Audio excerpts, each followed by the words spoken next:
बिस्मिल्लाहिर्रहमानिर्रहीम, अस्सलाम वालेकुम। जियो न्यूज पर आप देख रहे हैं आपस की बात और मैं हूं मुनीफ फारूक। वज़ीर आज़म पाकिस्तान जनाब शहबाज शरीफ साहब ने आज गार्ड ऑफ ऑनर लेने के बाद सबसे पहला काम जो किया वो ये कि एक पाकिस्तान स्पीड आपको नजर आ रही है। उन्होंने कहा कि जी अब हफ्ते में 2 छुट्टियां नहीं होगी, एक छुट्टी होगी, सुबह 8 बजे काम शुरू होगा, 3 बजे तक चलेगा। शहबाज शरीफ साहब बताया जाता है कि खुद भी सुबह 7 बजे पहुंच गए और सहाफियों तक की दौड़ें लग गई, अब पूरे अमले की दौड़ें लग गई, क्योंकि शहबाज शरीफ साहब का काम करने का स्टाइल ही है, that's his working style.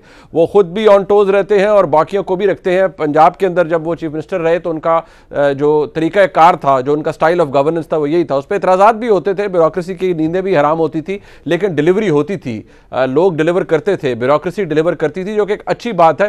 Hands on होना चाहिए और बड़ा ऑन टोज रहना चाहिए, मुल्क का चीफ मिनिस्टर हो, मुल्क का प्राइम मिनिस्टर हो या सूबे का चीफ मिनिस्टर। ये एक स्टैंडर्ड है जो उन्होंने सेट किया। काबीना के लिए मुशावरत जारी है। काबीना के अंदर कौन कौन होगा, नाम सामने आ जाएंगे। इत्तेहादियों को साथ रखने की भरपूर कोशिश कर रहे हैं शहबाज शरीफ साहब, क्योंकि एक कोलेशन गवर्नमेंट है, जोड़ तोड़ की गवर्नमेंट है। जिस तरह इमरान खान साहब अपने वजारत उज़्मा के आखिरी 20-25 दिनों में लोगों की मिन्नतें तरले करते हुए नजर आए, अब यही है इस हुकूमत के अंदर भी कि लोगों को, इत्तेहादियों को अपने साथ रखना है। मजबूरी है इस हुकूमत की भी कि इत्तेहादियों को राजी रखना है, किसी को एनॉय नहीं करना, किसी को एंटेगनाइज नहीं करना।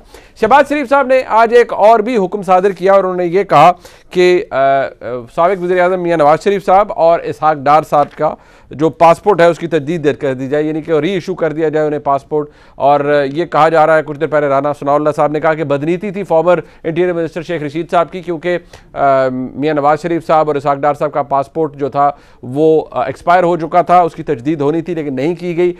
और जो मौक़िफ़ था साबका हुकूमत का वो ये कि दोनों अपने अपने मुकदमात के अंदर मफरूर थे, मियां नवाज शरीफ साहब भी और इसहाक डार साहब भी, और ऐसी सूरत हाल में उनके पासपोर्ट रिन्यू नहीं हो सकते थे। एक ट्रैवलिंग डॉक्यूमेंट मिल सकता था अगर वो पाकिस्तान आना चाहें, लेकिन पासपोर्ट की तजदीद नहीं हो सकती थी। लेकिन शहबाज शरीफ साहब ने आज उसका हुक्म जारी कर दिया है। और अब कल के गुज़िश्ता रोज़ के प्रोग्राम के मुताबिक तो शहबाज शरीफ साहब की हुकूमत है।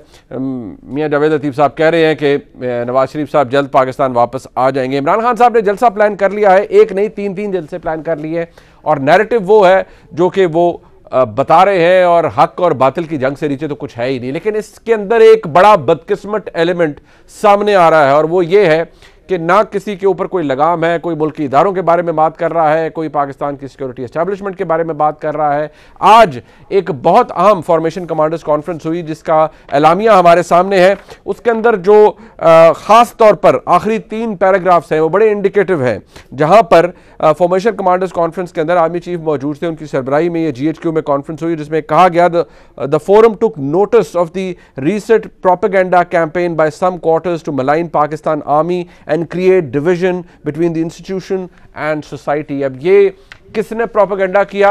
ये फ्री फॉल था, ऑर्गेनिक था, लोगों का गुस्सा है? नो, ये किसी जगह से तो मॉनिटर हो रहा था, किसी ने तो इसको, इस सारे मामले को ट्रिगर किया। FIA ने गिरफ्तारियां की, मुतज़ाद इत्तलात उस हवाले से सामने आ रही हैं, लेकिन जो कुछ हो रहा है ये थमना चाहिए, रुकना चाहिए। इतनी नफरत इंजेक्ट अगर सियासत के अंदर कर दी जाएगी तो उस सियासत की कैजुअल्टी, इस नफरत की कैजुअल्टी कोई भी हो सकता है। जहां पर यह हो रहा है वहां आज इस्लामाबाद हाई कोर्ट की तरफ से खुशाइंद फैसला आया, जब शहबाज गिल साहब और शहजाद अकबर साहब और दीगर लोगों के नाम जो नो फ्लाई लिस्ट है उसके अंदर से हटाया गया। इसलिए ये एक अच्छा फैसला है, क्योंकि इस्लामाबाद हाई कोर्ट ने भी पूछा है कि ठीक उस वक्त अंदर नई हुकूमत बनी ही नहीं थी, तो इन लोगों के नाम किसके कहने पर नो फ्लाई लिस्ट के अंदर आ गए? ये एक ऐसा सवाल है जिसका जवाब आज की हुकूमत, यानी जनाब शहबाज शरीफ साहब की हुकूमत को देना चाहिए कि ऐसा क्या था और ये किसके कहने पे सब कुछ हुआ।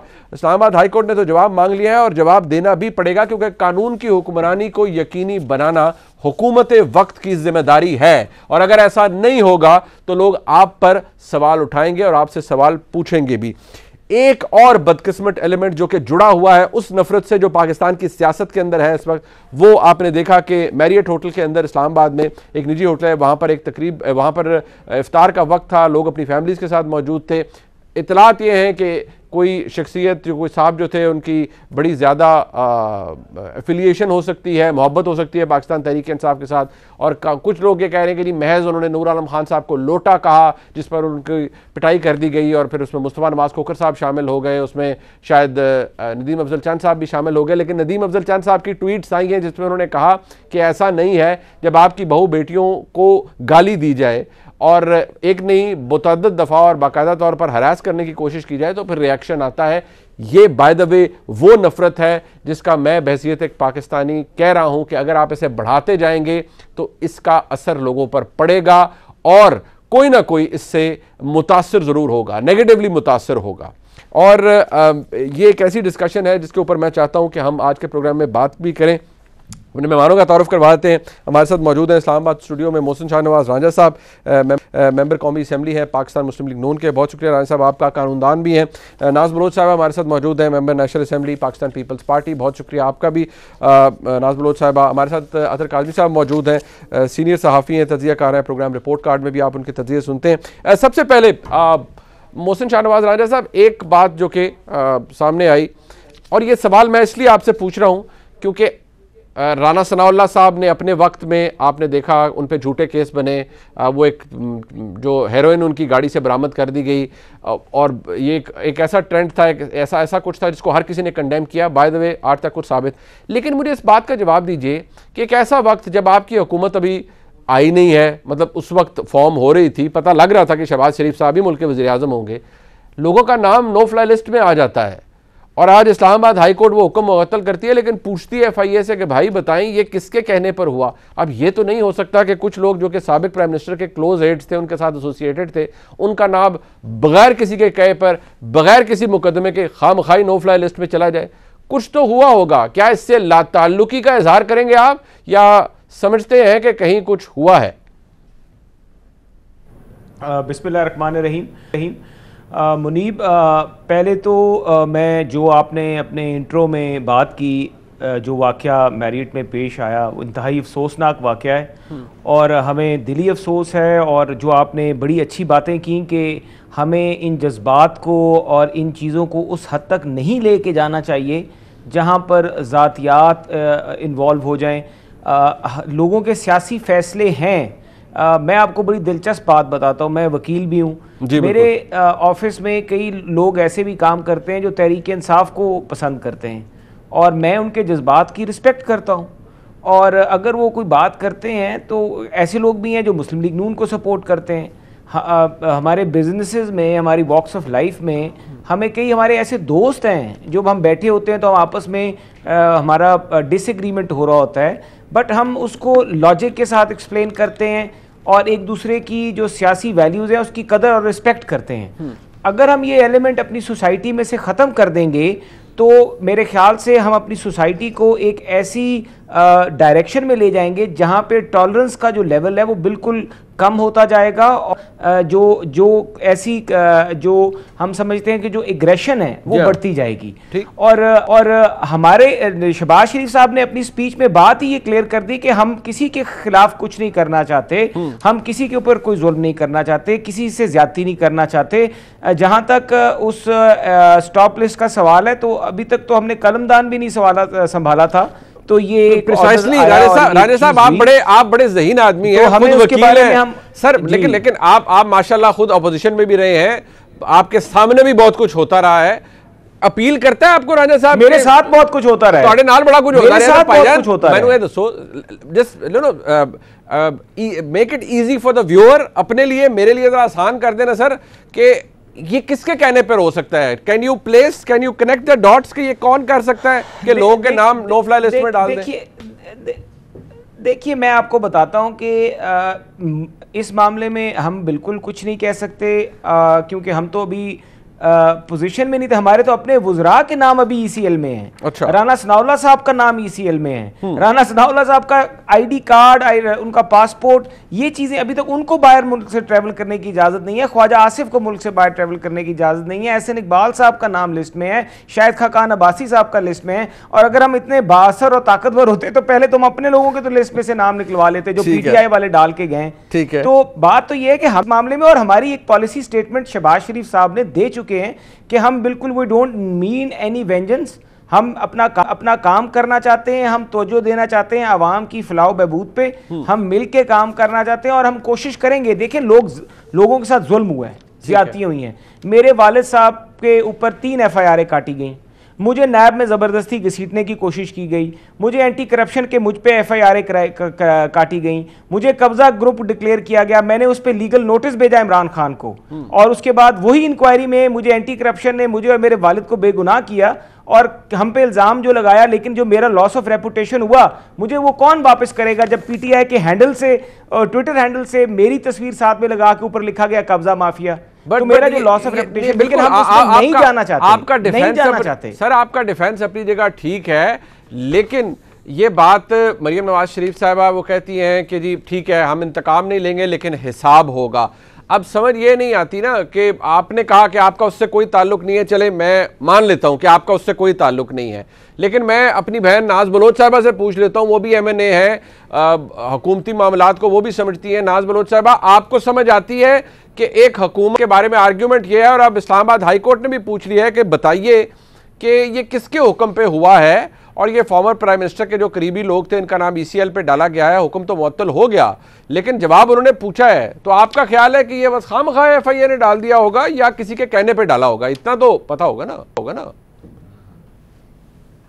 बिस्मिल्लाहिर्रहमानिर्रहीम। देखें, ये तो उस दिन की बात है जब हम खुद पार्लियामेंट में 12 से 13 घंटे अदम एतमाद के अपनी राइट टू वोट के इंतज़ार में बैठे हुए थे, और जब आखिरी बॉल खेलने वाले मैदान छोड़ के राह फरार इख्तियार कर चुके थे। तो हमें तो नहीं पता, और इस चीज़ को मैं तो इस पोजीशन में नहीं हूँ कि ये बता सकूँ कि ये नाम किसने डाले और क्यों डाले। अलबत्ता ये ताज्जुब ज़रूर है कि हुकूमती बहुत सारे वो लोग जो बहुत ज़्यादा चिल्ला के गालम गलोच देने में सबसे आगे खड़े पेश होते थे, आज वो पर तोल रहे हैं मुल्क से बाहर फरार होने के लिए। तो ये तो सारे बाहर मुल्क जाना चाहते हैं, और क्यों ना जाएं, जाहिर ही बात है। जिन्होंने यहाँ पे 3.5 साल जो करप्शन की बड़ी बड़ी दास्तानें हमने सुनी, जो ट्रांसफ़र पोस्टिंग में पंजाब में जो मामलात हुए, जो पोस्टिंग्स में करप्शन हुई, और अब तो एक नई कहानी भी निकली है कि 18 करोड़ का गालिबन कोई हार जो है वो बेचा गया है तोशा खाने का, और उसमें से सिर्फ कुछ चंद लाख जो है वो तोशा खाने में जमा हुए। तो अब तो बड़े बड़ी कहानियां निकलेंगी, बड़े बड़े इंकिशाफात होंगे। आप और राना साहब ये निकलवाइएगा, 18 करोड़ का हार था, नहीं था, बिका नहीं बिका, उसकी जरूर इंक्वायरी करवाएं। लेकिन कम से कम राजा साहब से और आपसे एक सेकंड मेरी बात सुन लीजिए, मैं ये एक्सपेक्ट जरूर करता हूं कि आप ये जरूर एक्नॉलेज करें कि अगर किसी का नाम गलत डाला गया है नो फ्लाई लिस्ट पे, बगैर किसी को पता ही नहीं, हुक्म भी नहीं, कोई मुकदमा नहीं, तो ये गलत हुआ है, ये नहीं होना चाहिए। ये आपके उस स्लोगन के खिलाफ है कि हम कोई इंतकाम नहीं ले रहे। जी मुनीब, बात बिल्कुल वाज़े तौर पे, ये तो प्राइम मिनिस्टर साहब ने पहले दिन ही फ्लोर ऑफ द हाउस ये बात कही, और ये बार बार बात दोहराई गई है कि हम इंतकाम की सियासत नहीं करना चाहते, हम मुल्क को आगे बढ़ाना चाहते हैं, इस मुआशी बहरान से मुल्क को बाहर निकालना चाहते हैं, अवाम की तकलीफ़ों को कम करना चाहते हैं, अवाम को रिलीफ देना चाहते हैं। ये जो कर्जों के बोझ तले दबा हुआ मुल्क है, जो 20,000 अरब का कर्जा इन्होंने 3 साल में लेके सारे रिकॉर्ड तोड़ दिए, उस मुआशी बहरान से अवाम को बाहर निकालना चाहते हैं। तो हमारा जो ऑब्जेक्टिव है वो इंतकाम नहीं है। ओके फाइन, चले मैं आई टेक योर वर्ड।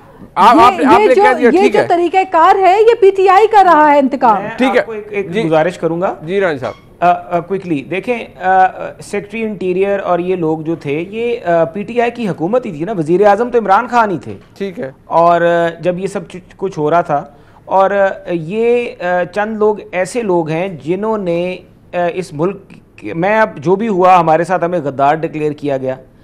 आपको मैं बताऊं, खैर किसी की भी मैं बात नहीं करता, मेरे तहरीक पाकिस्तान से भी पहले हर यहाँ पे पार्लियामेंट में जो लोग बैठे हुए हैं उनकी लंबी लंबी कुर्बानियों की दास्तान है इस मट्टी के लिए। आपने बलूचिस्तान के सारे बलूचिस्तान को गद्दार डिक्लेयर किया, आपने सारे सिंध को गद्दार डिक्लेयर किया, आपने 135 सूबाई सीटें हासिल करने वाली मुस्लिम लीग नून जमात और उसके एलाइज को गद्दार डिक्लेयर किया, आपने पाकिस्तान की वो फॉल्ट लाइन छेड़ी जो बांग्लादेश के वक्त, जब बांग्लादेश पाकिस्तान से अलहदा हुआ था।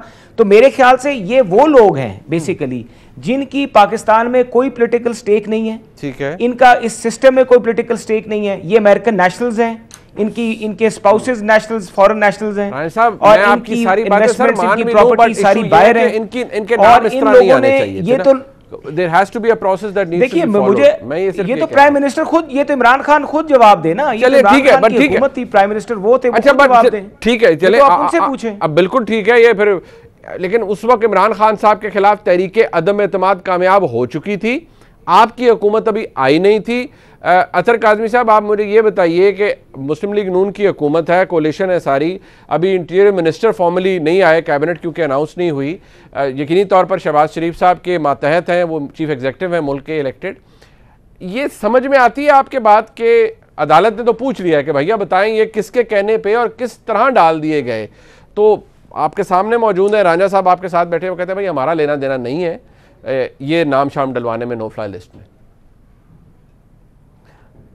जी देखें, जहाँ तक रांझा साहब ने एक्सप्लेन किया, और रांझा साहब उन लोगों में से हैं जिनको मैं बड़े बाकायदगी से सुनता भी हूँ, इसलिए कि बड़ी सुलझी हुई बात करते हैं जब भी बात करते हैं। उससे पहले जो मैरियट का जिक्र हुआ, बिलावल साहब ने कहा था कि हमने सहरी जो है वो नए पाकिस्तान में की, अफ्तारी अवाम को हम पुराने पाकिस्तान में करवाएंगे, तो आज से अवाम की अफ्तारी करवाना उन्होंने शुरू कर दी है। तो मैं भी यहाँ पे मौजूद हूँ, मुझे पता है रांझा साहब से मुझे तो किसी किस्म का कोई खतरा नहीं है, लेकिन जो हुकूमत के अरकान का इस वक्त रवैया है, तो आपसे मैं ये कहूँगा कि कम अज़ कम जो है थोड़ा सा इस चीज़ का रांझा साहब को ज़रूर कहिएगा कि जो है अगर आप अगली दफ़ा आएंगे और अगर आप रांझा साहब के साथ ना आए तो आपके लिए हम एक हेलमेट ज़रूर रखेंगे।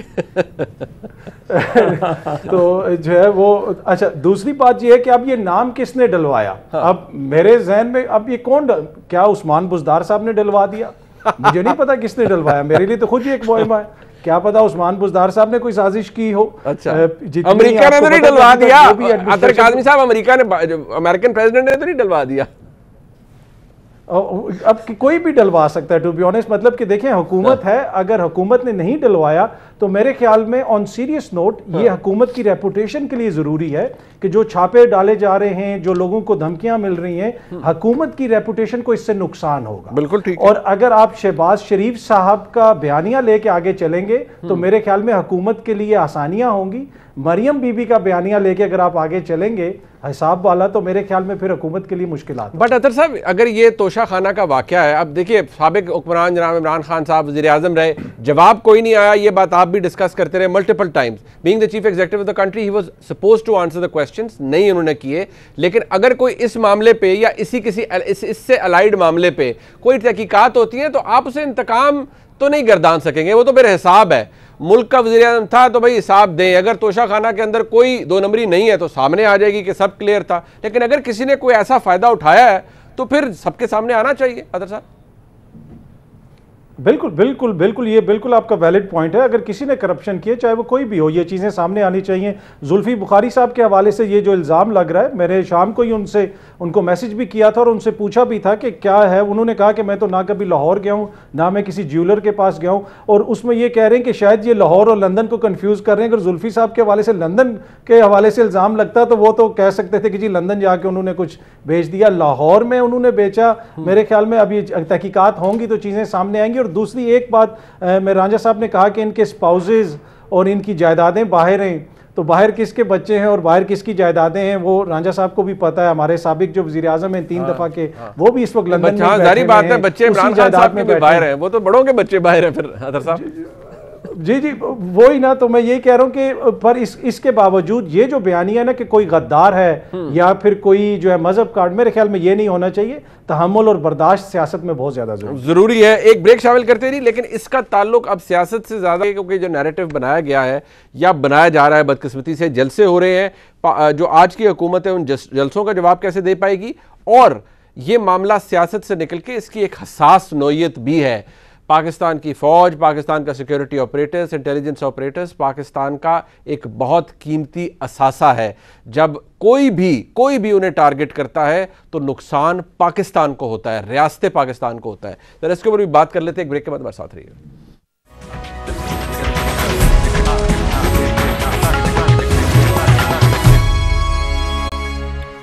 दफ़ा फिर आपको खुशामदीद कहते हैं। जिस तरह आज बदकिस्मत वाक़या पेश आया वो मैरियट होटल के अंदर आप देख सकते हैं, फुटेज के अंदर भी, और उसके ऊपर मुख्तलिफ पॉइंट्स ऑफ व्यू हैं। कुछ लोग ये कह रहे हैं कि ये बड़ा गलत हुआ, एक बुज़ुर्ग थे उनको नहीं मार रहे हैं, लेकिन कुछ लोगों ने फिर ये भी कहा जी कि उनको प्रोवोक किया गया, वो स्टेज आया जहाँ पर गालियाँ बकी गई या कोई कपशप उठा के मारा गया, सब कुछ हो रहा है। ये देखिए नज़र आ रहा है इस फुटेज के अंदर भी कि ये कोई एकतरफा चीज़ नहीं है और इसके मुख्तलिफ साइड से आप इसको देख सकते हैं। लेकिन जो हुआ वो बदकिस्मत हुआ। ये वो नफरत है जो कि सियासत के अंदर रोज़ फ्यूल की जा रही है और बार बार आज भी जनाब इमरान खान भी ये कह रहे हैं कि ये फॉरेन फंडेड है और ये गैर मुल्की साजिश के तहत जो आए। बाय द वे, जिसको आज तक पाकिस्तान के सिक्योरिटी ऑपरेटर्स ने ये नहीं कहा कि ये कोई साजिश है, ना ही ये कि पाकिस्तान की अपोजिशन ने उसके अंदर कोलूड किया है किसी बैरूनी ताकत से और इमरान खान साहब की हुकूमत को ख़त्म किया है। इमरान खान साहब का जो गिला रहा है, एक जलसे के अंदर उन्होंने न्यूट्रल को एक नया मानी दे दिया, फिर बाद में एक इंटरव्यू के अंदर कहा कि जी फ़ौज बहैसियत इदारा, अगर उनका फ़ैसला है कि वो न्यूट्रल है, ये अच्छी बात है, ये इदारे का फ़ैसला है, उसको फिर अप्रीशिएट करना चाहिए। लेकिन इमरान खान साहब के फॉलोअर्स को भी ये बात समझनी चाहिए कि यही तो इमरान खान साहब का पूरा बयानिया था जब वो हुकूमत में नहीं थे और वो अपने अपोनेंट्स को कहते थे कि अगर पाकिस्तान की फ़ौज सियासत से दूर है और न्यूट्रल है तो फिर क्यों तकलीफ़ होती है उन लोगों को। उनका साबका बयानिया क्या है और आज इमरान खान साहब के फॉलोअर्स क्या चाह रहे हैं या इमरान खान साहब खुद क्या चाह रहे हैं पाकिस्तान के मुख्तदर हलकों से, पाकिस्तान के इस्टेब्लिशमेंट से, इसमें तजाद नहीं होना चाहिए, लेकिन बदकिस्मती से है। और फिर जो नफरत आप बो रहे हैं उसका नतीजा क्या निकल रहा है। आप मुल्की इदारों को टारगेट करें, लेकिन इमरान खान साहब क्या फरमाते रहे, सुनिए। आज इसका मसला ये है कि अदलिया भी न्यूट्रल हो गई है, फौज भी न्यूट्रल हो गई है। मेरे ख्याल में जो जनरल बाजवा है ये सबसे ज्यादा न्यूट्रल और प्रो डेमोक्रेटिक जनरल है मेरे ख्याल में। कौन सी ऐसी चीज की है मुझे बताएं। सिर्फ नवाज शरीफ की मदद नहीं की तो खिलाफ हो गया। नवाज शरीफ का तो सिंपल है ना, विथ मी और अगेंस्ट मी। अगर मेरी मदद नहीं कर रहे तो तुम साजिश कर रहे। ये फौज को भी दबी दबी अटैक करते हैं, बल्कि कई तो अचक से ही तो खुल के फौज को अटैक करता है। अब इनकी सारी कोशिश ये है कि प्रेशर डाले। बाजवा डॉक्ट्रिन जहां तक मुझे समझ आई है वो ये कहते हैं कि हम सुप्रीम कोर्ट के साथ खड़े हैं, पाकिस्तान की जमहूरियत के साथ खड़े हैं।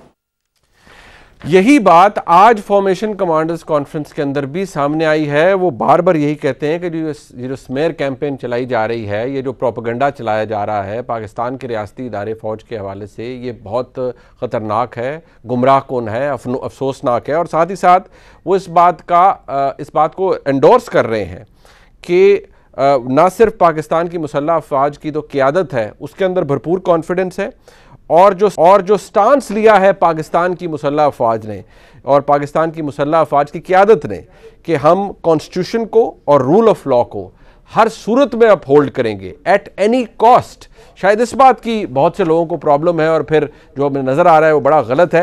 रानी साहब, एक बात है जो बदकिस्मती से जो फिर आपके लीडरान भी अपोजिशन के अंदर रहकर अब से कुछ अर्सा पहले जब PDM थी वो जलसे होते रहे, कहते रहे बहसियत पाकिस्तानी, मैं दोबारा कहूँगा, मैं उसको कंडेम करता रहा कि ये नहीं होना चाहिए, ये गलत हो रहा है, इस तरह आपको नहीं करना चाहिए। आज ये एक इस हद तक वो सोशल मीडिया पे कैंपेन बन रही है जहां पर हम बिटरली डिवाइड हो चुके हैं। इसको ख़त्म करने के लिए आप कैसे कंट्रीब्यूट कर सकते हैं? बहुत आपने मुनीब साहब रेलेवेंट बात की है। देखें, जब भी किसी मुल्क में केओस या अनाकी क्रिएट करनी चाहते हैं लोग, तो सबसे पहले जो इंटरनेशनल कुव्वतें होती हैं वो ये करती हैं कि जो सिविल गवर्नमेंट्स होती हैं उनको मुतनाज़ा करती हैं। उनको मुतनाज़ा करने के बाद फिर आपकी जो इंस्टीट्यूशंस हैं उनको मुतनाज़ा करती हैं, उनके और पब्लिक के बीच में एक गैप बढ़ाया जाता है। और फिर उसके बाद आखिर में ये होता है कि आपकी जो फोर्सेस हैं, सिक्योरिटी एजेंसीज़ हैं, उनको पब्लिक के आमने सामने खड़ा करके एक एनार्की जो है वो क्रिएट करके फिर सिविल वॉर की तरफ लेके जाया जाता है। और ये एक बड़ी एक हिकमत अमली स्ट्रैटेजी है और इसके मुताबिक कई हमारे लोग जो हैं जाने अनजाने में इस्तेमाल हो जाते हैं।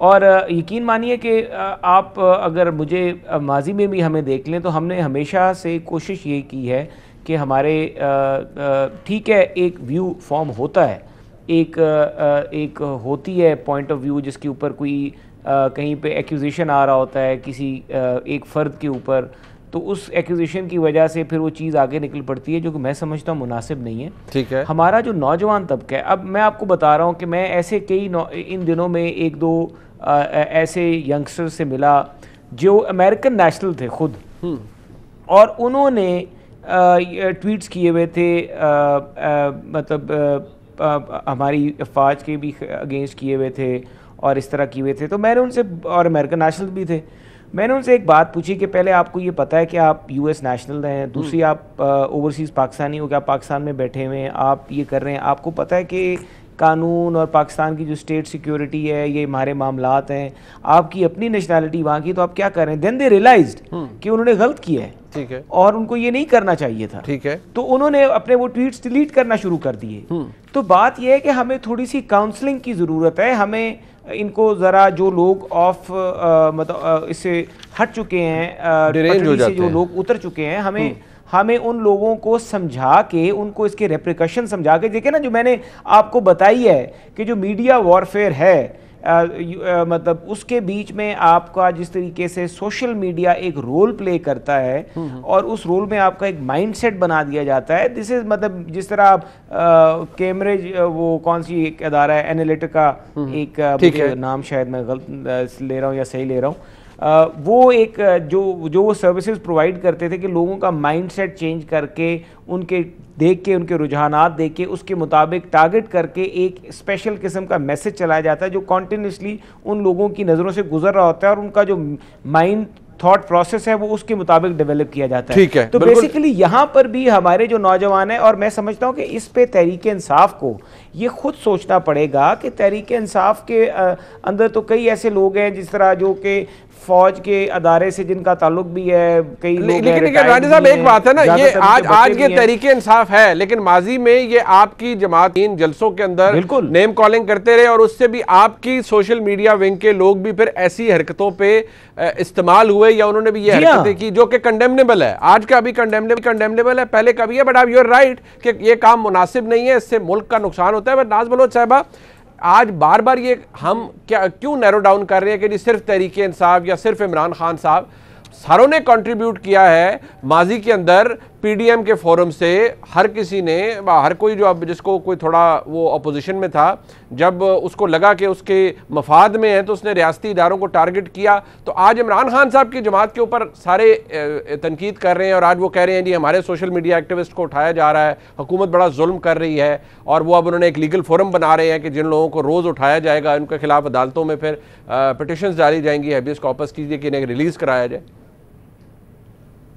देखिए, पहली बात तो ये है कि मेरे इस सवाल का जवाब तो आपने वो इमरान खान साहब की जो वीडियो एक क्लिप चलाई थी जिसके अंदर वो खुद बता रहे हैं कि किस तरीके से जो है वो इदारों को मलाइन किया जाता रहा, और आज वो खुद वही हरकत, वही तमाम चीज़ें आप देख रहे हैं कि पीटीआई की जानिब से हो रही हैं। और ये अभी की बात नहीं है, पहले तो मैं इसकी सख्त मजम्मत करती हूँ कि जो आज पाकिस्तान इस्लामाबाद में एक निजी होटल के अंदर जिस तरह गंदी गंदी गालियाँ दे के माँ बहन और बेटियों को गालियाँ दी गई मुनहरिफ अराकीन की, मैं समझती हूँ ये बहुत अफसोसनाक अमल है। और इससे ये जो इश्तियाल अंगेज़ी फैलाई जा रही है, जो नफरत और हेट की पॉलिटिक्स और इनटॉलरेंस की पॉलिटिक्स फैलाई जा रही है, इसके ट्रिकल डाउन इफेक्ट्स होते हैं। लेकिन ये बात शायद पीटीआई को अभी समझ नहीं आ रही, जिस तरह इनको पहले ये 3.5 साल समझ नहीं आई कि ये इंतकाम की जो सियासत कर रहे हैं, कल को इनकी हुकूमत आएगी और इनको फेस करना पड़ेगा मामलात को।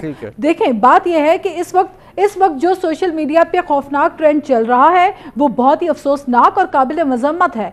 ये किसी को हक नहीं पहुंचता कि आप सियासी इख्तलाफात की बुनियाद के ऊपर इदारों को मलाइन करते फिरें। ये किसी को हक नहीं पहुंचता कि आप सोशल मीडिया के अंदर फेक अकाउंट्स बना के, आज ही मुझे मालूम हुआ, कहीं से खबर पड़ी कि एक शख्स ने लाहौर में 2100 फेक अकाउंट्स बनाए थे और उनसे लाखों की तादाद में वो शख्स ट्वीट करता रहा है और ट्रेंड सेट करता रहा है हमारे इदारों के खिलाफ। ठीक है, मैं समझती हूँ इतनी खौफनाक हद तक नफरत और वायलेंस और पुरतशद्दुद वाकयात को बढ़ाने के लिए अगर इस किस्म के प्रोवोकिंग और इंसाइटिंग रवैये अपनाए जाएंगे तो उनको निमटने के लिए बिल्कुल गिरफ्तारियां भी मेरी नजर में किसी को कानून हाथ में लेने का इख्तियार नहीं है। और दूसरी बात जी, और दूसरी बात मैं ये बताती चलूं मुनीब, क्योंकि 126 दिन का जब धरना हुआ तो आपको याद है उसमें सिविल डिसोबीडियंस तक की बात की गई। 126 दिन का धरना हुआ, वो दुरुस्त बात नहीं था, that was not a right course to do. आकर उन्होंने धरना किया, गालम गलोच की सियासत की,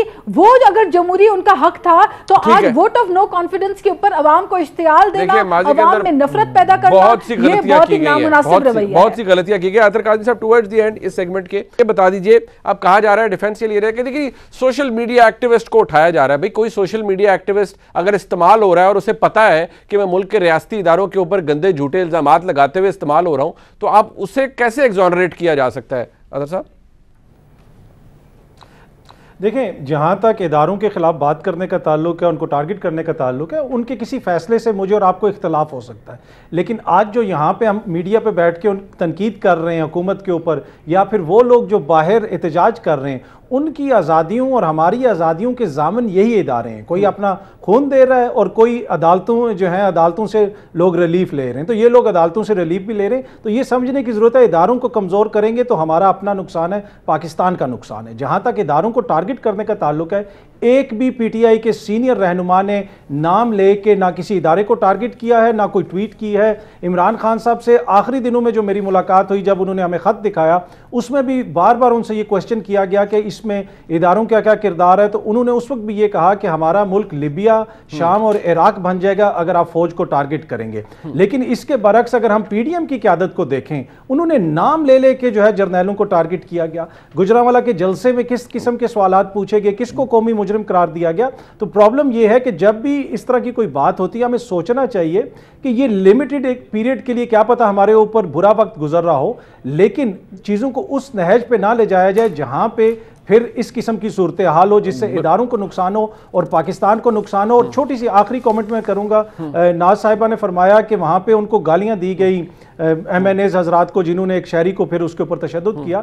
देखिए, हो सकता है कि उस शहरी ने कोई तल्ख बात की हो, लेकिन अपने सियासी कायदीन से, जिनको लाखों वोट पड़ते हैं, जिनको देखते हैं हम, जो हमारे रोल मॉडल होने चाहिए, मैं उनसे बेहतर जो है ना रवैयों का करता हूं। ये बात दुरुस्त है, लेकिन अदर साहब आप दुरुस्त कह रहे हैं कि मैं समझता हूं कि ये फिर खैर अफसोसनाक बात है। इसको हम सिंध हाउस के अंदर पीटीआई के MNAs ने जाके जब हमला किया, उस वक्त हमने तो ये रवैया नहीं सुना, two wrongs don't make a right. हम खिलाफ हैं इस चीज के, हमें कानून हाथ में नहीं लेना चाहिए, लेकिन इख्तियाल अंगेजी और पार्लियामेंट के अंदर खड़े होकर जो गालियां दी गई हैं, फ्लोर ऑफ द पार्लियामेंट, आप राजा साहब से पूछ लें, जो पीटीआई के चंद एक MNAs ने जो गंदी गालियां फ्लोर में दी है, तो चाहे कॉन्डक्ट हो, नफरत यही से फैलती है। चाहे अल्फाज हो, चाहे कॉन्डक्ट हो, वो कंट्रोल में रहना चाहिए। हमारे इस सेगमेंट का वक्त खत्म हो रहा है। मैं राजा साहब का और अदर काज़मी साहब का और नाज बलोच साहब का शुक्रिया अदा करता हूँ जी। प्रोग्राम मिल करते हैं। मामला हसास है। फॉर्मेशन कमांडर्स कॉन्फ्रेंस के अंदर इस बात का मुकम्मल तौर पर नोटिस लिया गया है और जो एंडोर्स की गई है बात पूरी फौज की जानिब से, वो फौज की आवाज़ है कि पाकिस्तान की फौज कानून के साथ खड़ी है, पाकिस्तान की फौज कानून और आइन की बालादस्ती के साथ खड़ी है, हर कीमत पर खड़ी है। किसी को अगर प्रॉब्लम है तो रहे। इसके ऊपर ब्रेक के बाद भी हम बात करेंगे कि कितना अहम मैसेज है और किसके लिए हो सकता है। हमारे साथ रहिए।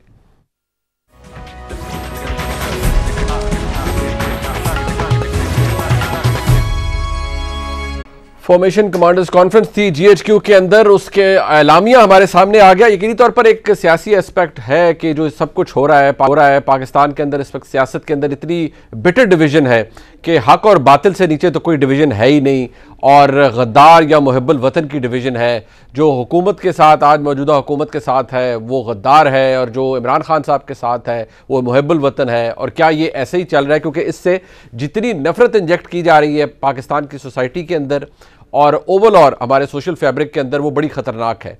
लेकिन दिलचस्प बात यह है और रादर फिक्र वाली बात यह है, मैं कहूँगा कि इसका नोटिस अब फ़ौज को भी लेना पड़ गया। अब जब फॉर्मेशन कमांडर्स कॉन्फ्रेंस हुई, वहाँ पर उसके एलामिये के जो सेकंड लास्ट पैराग्राफ है वो बड़ा इंडिकेटिव है, जिसके अंदर ये बताया गया है कि national security of Pakistan is sacrosanct, उसकी बड़ी अहमियत है, उसकी बड़ी हसासियत है। Pakistan army has always stood by the state institutions to guard it and will always will without any compromise।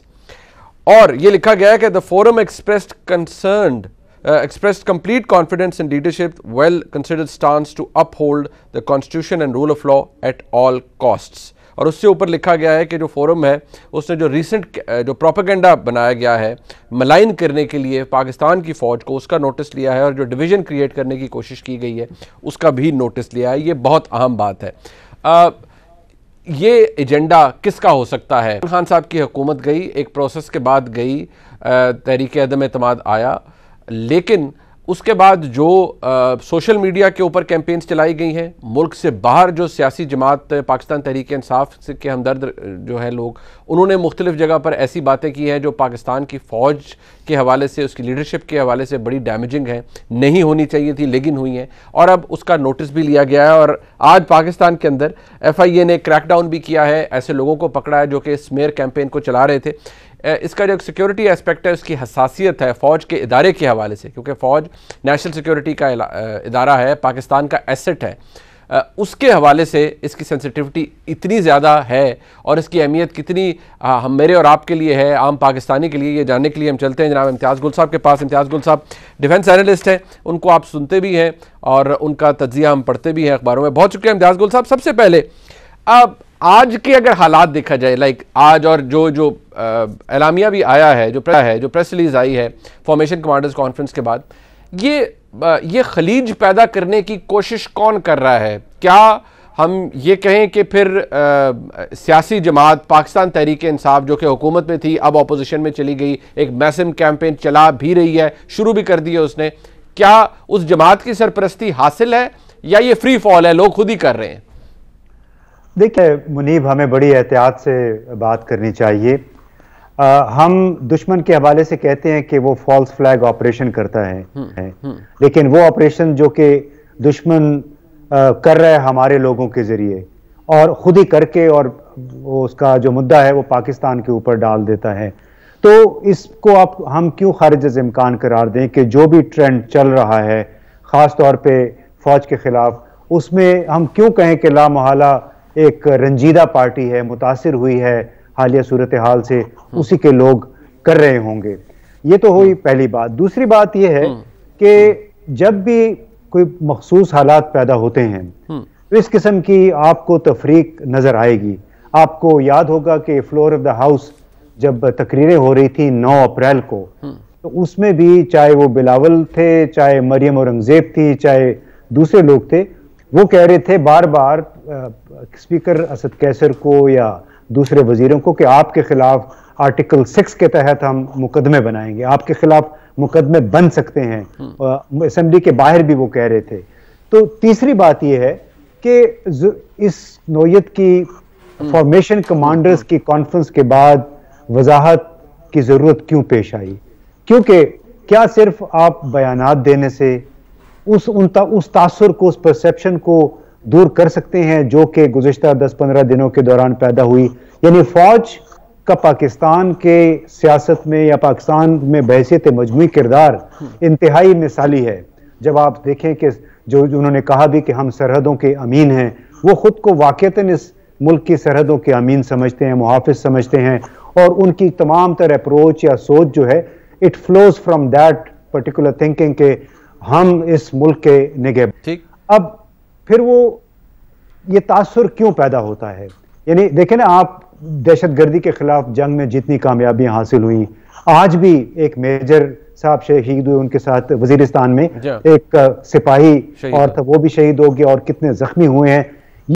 ये रोजाना की कुर्बानियां वो फौज की तरफ से आ रही हैं। तो फिर ये सोचने की बात है कि ये तासुर क्यों पैदा होता है कि फौज, मतलब हो सकता है कि लोगों का निशाना 1, 2, 3, 4 लोग हों, 5 लोग हों, फौज के अंदर कोई पॉलिसी से उनको इख्तिलाफ हो, लेकिन वैसे तो मजमूई जब वो रद्द अमल का इजहार होता है, वो जैसे आप देखते हैं कोई हमारे आपकी तरह महज बातों से अपने रद्द अमल जाहिर करता है, कोई मुक्के घूंसे लगा के, और कोई प्रोपेगेंडे के जरिए करता है।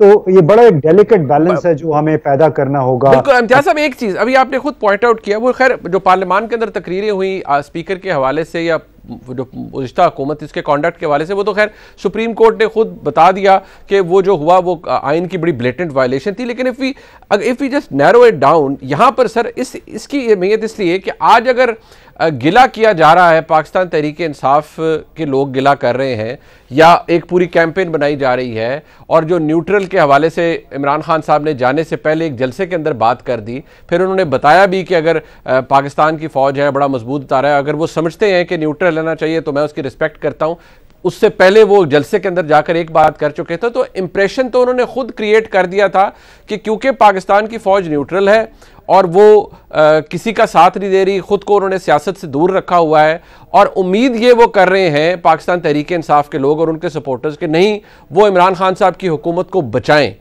ये तासुर था जिसको तकवीयत मिली इमरान खान साहब के नैरेटिव से और उनके इर्द गिर्द जो लोग हैं उनके नैरेटिव से।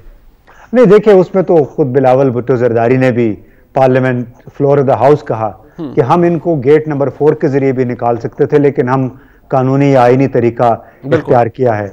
तो देखिए आज से 2-3-4 महीने पहले तक गुज़िश्ता 5 बरसों के दौरान भी तो आर्मी के खिलाफ बड़ी कैंपेन चलती रही है, उसमें दूसरी जमातों के भी मीडिया सेल काम कर रहे थे, और इसमें हमें बड़ी एहतियात करनी चाहिए। बिल्कुल, जितने जितने भी सोशल मीडिया सेल्स चल रहे हैं ये नौजवान आईटी एक्सपर्ट्स हैं, चाहे वो पार्टी ए के लिए काम करें, पार्टी बी या पार्टी सी के लिए काम कर रहे हैं। अब ये जो मैं सुन रहा था कि FIA ने छापे मारने शुरू कर दिए, लोगों की गिरफ्तारियां कर ली हैं, तो मुझे इसका जवाब दीजिए कि क्या यहाँ पे प्रोफेशनल लोग जो हैं कंसल्टेंट के तौर पे अपना जो पेश कर रहे हैं, क्या उनको गिरफ्तार करना चाहिए जिनका रोजगार है वो, साथ उनके कई नौजवानों का रोजगार लगा हुआ है, या फिर उन लोगों तक पे हाथ डालना चाहिए जो इन लोगों को मुशाहरे दे रहे हैं, तनख्वाहें दे रहे हैं, और हर पार्टी ये कर रही है, चाहे पीपल्स पार्टी है, मुस्लिम लीग है या PTI है। तो हमें पाकिस्तान की रियासत को, जो रियासती इदारे हैं, सब पे उनका एहतराम लाजमी है, बिल्कुल करना चाहिए, लेकिन जो उसके लिए नुस्खा दिया जाता है कि पाबंदी लगा दें, गिरफ्तारी कर लें, ये दुनिया में ये काम इस तरह नहीं चलता है। पाकिस्तान को भी इस वक्त जरूरत है हीलिंग द वुंड्स।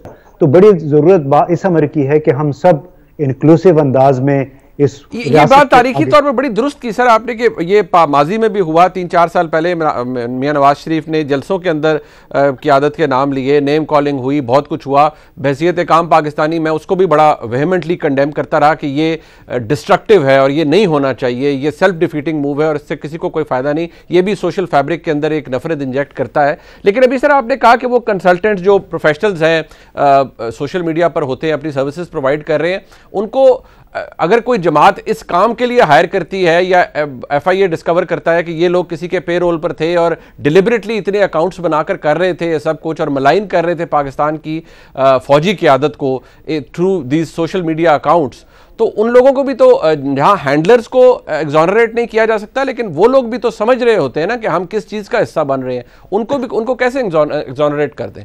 ये तो बिल्कुल ऐसे ही है जैसे आपको मालूम है वकील, बड़े बड़े वकील हैं, कभी वो हुकूमत की साइड पे होते हैं, कभी हुकूमत के मुखालिफ हो जाते हैं, कभी वो अटॉर्नी जनरल, एडवोकेट जनरल बन जाते हैं, फिर उसी हुकूमत के खिलाफ वकील सफाई के तौर पे वो खड़े होते हैं। तो ये तो प्रोफेशनल्स है, प्रोफेशनल अपना काम करेगा। हाँ, जो हैंडलर्स है उनको पूछगछ करनी चाहिए कि आपने इनको ये टास्क दिया, क्यों दिया, क्योंकि जो भी प्रोफेशनल है वो अपनी सलाहियत के मुताबिक बेहतरीन काम करता है।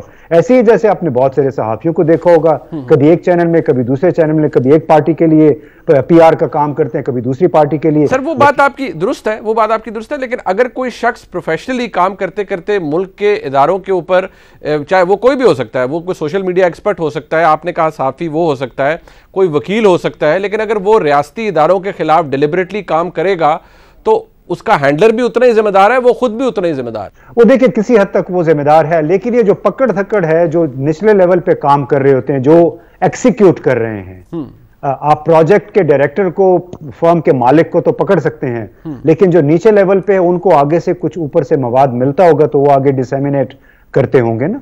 तो उसमें सोच पे पाबंदी जो है वो बड़ी खतरनाक है किसी भी मुआशरे की तरक्की के लिए। अच्छा, टुवर्ड्स दैट सर ये बताइएगा आपके ख्याल में इसका अब हल क्या? क्योंकि जाहिर बात है फौज ने इसका नोटिस लिया, एक कैंपेन चली, सबको पता है, बदकिस्मत है, नहीं होना चाहिए। आर्मी इज एन एसेट, हमारे मुल्क की नेशनल सिक्योरिटी की जिम्मेदारी उनके पास है, इसका सदेबाब कैसे है? देखिए सदेबाब तो बहुत आसान है कि इस पे आप रिएक्ट ना करें, हमें इस पे ज्यादा तेजी से खौफनाक किस्म का या बड़ा जारहाना रद्द अमल नहीं देना चाहिए। इसके लिए लोगों को साथ मिला के डायलॉग करना चाहिए, बातचीत करनी चाहिए। आप यकीन कीजिए कि हमें बाहर से इतने सारे लोग कॉल्स कर रहे हैं, इतने वो परेशान हैं जो कुछ हुआ है पिछले 10-15 दिन में, तो क्या इसका ये मतलब है कि हम उनको पाकिस्तान मुखालिफ समझना शुरू कर दें? वो तो जो कुछ कह रहे हैं वो इस मुल्क के लिए एक कंसर्न है, एक तशवीश है, जिसकी वजह से कह रहे हैं। हाँ, बिल्कुल कोई गालम गलोच पे अगर आता है, वो मुसल्लह अफवाज के खिलाफ है या चीफ जस्टिस के या सुप्रीम कोर्ट के खिलाफ है, उसकी सरजनी जरूर होनी चाहिए, पूछगछ जरूर होनी चाहिए, लेकिन प्रोफेशनल्स को उनके काम की, कारोबार की, उनका लाइवलीहुड जो है उसकी सजा नहीं मिलनी चाहिए। मेरा ये अपना, हम खुद भी प्रोफेशनल हैं, हमने बड़ा प्रोफेशनल अंदाज में काम किया जैसे आप भी करते हैं, लेकिन ये जो पकड़ धक्कड़ पाबंदियां जो है, इससे मसला हल होने वाला नहीं है। ठीक, बहुत शुक्रिया इम्तियाज गुल साहब हमारे साथ मौजूद थे। यकीनी तौर पर खास नौयत का मामला है, इतनी इंपॉर्टेंस, इतनी हसासियत इसकी है, इसलिए पाकिस्तान की फौज ने जब फॉर्मेशन कमांडर्स कॉन्फ्रेंस हुई उसके बाद जो एलामिया जारी हुआ उसके अंदर यह लिखा गया है कि जो फोरम है उसने इस प्रोपेगेंडे का नोटिस लिया है कि पाकिस्तान के जो नेशनल सिक्योरिटी के इदारे हैं, फौज, पाकिस्तान का इंटेलिजेंस ऑपरेटर्स, पूरा सिक्योरिटी ऑपरेटर्स, वो पाकिस्तान का एसेट है, पाकिस्तान की सालमियत उनसे वाबस्ता है। कोई भी सियासी जमात हो, चाहे वो आज पाकिस्तान तहरीक इंसाफ है, अगर वो अपोजिशन में है, इससे पहले पाकिस्तान मुस्लिम लीग नून अपोजिशन में थी, पाकिस्तान पीपल्स पार्टी हो, इन तमाम सियासी जमातों को ये बात जहन में रखनी चाहिए कि ज़बान से निकाला गया एक लफ्ज़ और कोई भी ऐसी स्टेटमेंट, उसके लिए आपके जहन में हो सकता है कि शायद उसका इम्पैक्ट ना हो, इम्पैक्ट होता है। ऐसे लोग जो कि आपको ब्लाइंडली फॉलो करते हैं, फिर वो ऐसी खुराफात सामने लेकर आते हैं सोशल मीडिया के जरिए जिसका तसव्वुर भी आप नहीं कर सकते, और वो पाकिस्तान को एज अ रियासत उसको डैमेज करता है, पाकिस्तान के इदारों को डैमेज करता है। उम्मीद है इससे सबक सीख पाएंगे पाकिस्तान के सियासतदान भी, क्योंकि आज ऐसे हालात नहीं हैं जहां पर आप इस तरह की किसी हरकत को कंडोन कर सकें। प्रोग्राम आपने देखा जी, देखने का शुक्रिया, खुदा हाफिज।